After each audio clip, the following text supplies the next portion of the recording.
सुप्रभातम छात्रा।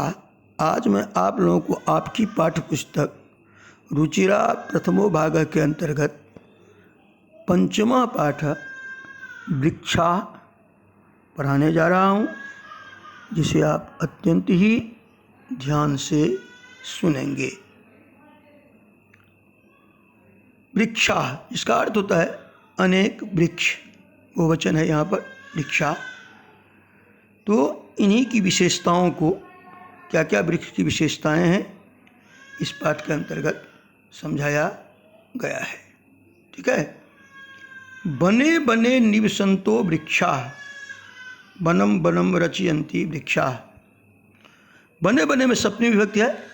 कहते हैं कि हर वन में वृक्ष निवास करते हैं, अर्थात वृक्षों के, अनेक वृक्षों के समूह से जहाँ रहते हैं वही वन कहलाता है।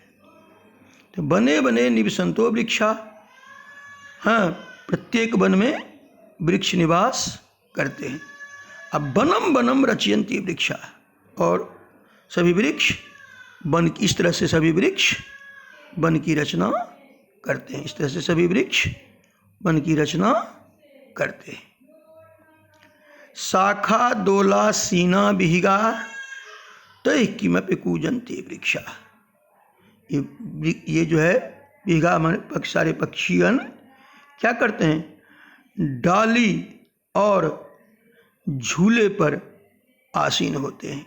ये सारे पक्षीगण शाखा दोला आसीना, ठीक है, ये सारे जो पक्षी हैं वो इस पर, डालियों पर और टहनियों पर विराजमान होते हैं। तहि किमपि कूजन्ति वृक्षा, तहि उस पर कुछ जो पक्षी हैं अपनी मधुर आवाज़ में गाते हैं। तहि किमपि, इसमें से कुछ भी वे मधुर आवाज़ में गाते रहते हैं। तहि किमपि कूजन्ति वृक्षा, ठीक है, उस वृक्ष पर जो वे पक्षी अपनी मधुर आवाज़ से कलरव करते रहते हैं। तहि किमपि कूजन्ति वृक्षा। भाव हुआ कहने का कि वृक्ष ही पक्षियों का आश्रय है, आवास है, जिस पर बैठकर वे मधुर आवाज में गाते हैं। अगला है कि पिबन्ति पवनम जलम संततम साधुजना इव सर्वे वृक्षा। वृक्ष क्या करता है, तो पिबन्ति पवनम जलम संततम, पवन मन होता है हवा, हाँ, पिबन्ति पवनम जलम संततम, संततम माने हमेशा, हमेशा वे जो है जल को पीते हैं। तुलना क्या है किसके, तो साधु जना ईव सर्वे। इस तरह से ये जो वृक्ष हैं वे सज्जनों के समान, साधु के समान हैं, जो परोपकार के लिए ही जीते हैं, सामान्य रूप से अपने जीवन को जीते हैं और दूसरों के लिए ही वे सब कुछ त्याग कर देते हैं। तो केवल हवा और जल को हमेशा पीकर वृक्ष रहते हैं। तो इस तरह से कवि का कहना है कि साधु जना ईव सर्वे वृक्षा, सभी वृक्ष इसके समान है, सभी वृक्ष सज्जनों के समान है। साधु जना ईव सर्वे वृक्षा, सभी वृक्ष सज्जनों के समान है। ठीक है। अस्पृशन्ति पादै पातालम च नभः शिरस्सु वहन्ति वृक्षा। वृक्ष क्या क्या करते हैं, देखिए।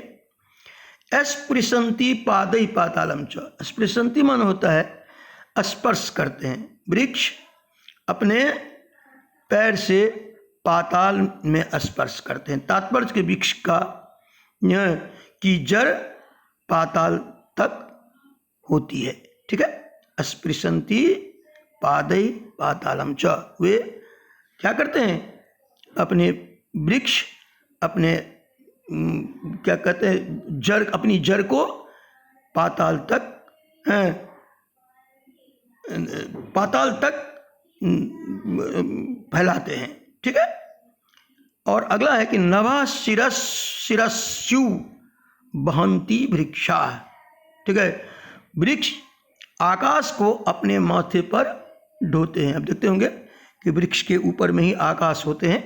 नभ मन होता है आकाश, नभ मन आकाश, शिरस्सु मन मस्तक पर, वहन्ति वृक्षा वृक्ष ढोते हैं। भाव हुआ कि वृक्ष के ऊपर में ही जो है आज जो हम लोगों को आकाश दिखाई दे रहा है, तो कवि की कल्पना है कि ये मानो कि ये वृक्ष आकाश को अपने मस्तक पर ढोते हैं। पयोदर्पणे स्व प्रतिबिंबम कौतुकेन पश्यन्ति वृक्षा। पयोदर्पणे, पयोदर्पणे मन होता है जल रूपी दर्पण में, आईने में। पयोदर्पणे स्व प्रतिबिंब मतलब जल रूपी आईने में वे क्या करते हैं? कौतुकेन पश्यन्ति वृक्षा, अत्यंत ही आनंद के साथ अपने प्रतिबिंब को, अपनी छाया को देखते हैं। अब देखते होंगे कि नदी के तट पर जो अनेक वृक्ष होते हैं वे क्या होते हैं, उसका प्रतिबिंब स्पष्ट रूप से उस पानी में दिखाई देता है। तो पयोदर्पणे स्व प्रतिबिंबम, पयोदर्पणे मतलब हुआ कि जल रूपी दर्पण में, आईने में स्व प्रतिबिंबम, ये वृक्ष अपने प्रतिबिंब को कौतुकेन पश्यन्ति वृक्षा, ये सब वृक्ष अत्यंत ही कौतुक के साथ मतलब अत्यंत ही आनंद के साथ देखते हैं। पश्यन्ति देखते हैं। और अंतिम है कि प्रसार्ज स्वच्छाया संस्तरणम कुर्वन्ति सत्कारम वृक्षा। ये जो हमारे वृक्ष हैं ये क्या करते हैं? अपनी जो है अपने प्रतिबिंब को, प्रसार्ज स्वच्छ छाया संस्तरणम मतलब कि अपनी छाया रूपी अपनी प्रसार स्वच्छ छाया संस्तरणम, अपनी छाया रूपी बिस्तर को फैलाकर, अपनी छाया रूपी बिस्तर को फैलाकर कुर्वन्ति सत्कारम वृक्षा, वे लोगों का सत्कार करते हैं। अपनी छाया रूपी बिस्तर को फैलाकर वे क्या करते हैं? कुर्वन्ति सत्कारम वृक्षा, वृक्ष लोगों का सत्कार करते हैं। आप देखते होंगे कि जो भी राही पथिक थके मारे वृक्ष के नीचे आराम करने के लिए आते हैं तो वृक्ष क्या करता है कि अपनी छाया रूपी बिस्तर उसे देकर उनका ऐसे पथिकों का स्वागत करता है, उन्हें जो है सो उसका सम्मान करता है। इस तरह से डॉक्टर हर्षदेव माधव द्वारा रचित जो यह पाठ है वृक्षा, इसमें वृक्ष के परोपकारी स्वभाव का वर्णन किया गया है कि कैसे जो है वृक्ष हर तरह से जनजीवन के लिए, संपूर्ण संसार के लिए अपना सर्वस्व न्यौछावर कर देता है। एक संत की तरह, एक महात्मा की तरह, जिस तरह से एक संत महात्मा अपने स्वार्थ को नहीं देखते हैं, वे अपने स्वार्थ को नहीं देखते हैं, वे दूसरों के ही लिए जीते हैं, कभी भी अपने स्वार्थ को महत्व नहीं देते हैं। उसी तरह से कवि ने वृक्ष की तुलना ऐसे ही संतों महात्माओं से की है और कहा है कि ये वृक्ष भी अपने शरीर का एक एक अंग एक एक भाग परोपकार में ही लगा देते हैं। वृक्ष का जन्म परोपकार के लिए ही होता है।